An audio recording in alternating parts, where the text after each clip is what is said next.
Del exterior, el Quijote. Este año se va a Alicante. Recompensa el gran trabajo que haya hecho Javier Jarque. Su padre y su tío fueron socios fundadores de Elche.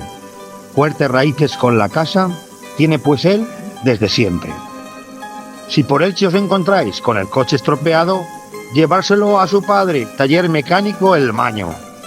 Con raíces turolenses, Javier, junto a su hermanica, del grupo de J de Elche, se hicieron cargo un buen día.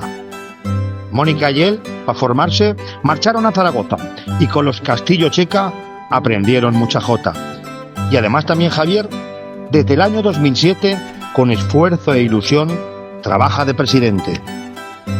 Precisamente un año antes, en un magnífico encuentro, en el bello Albarracín, surgió un mágico momento.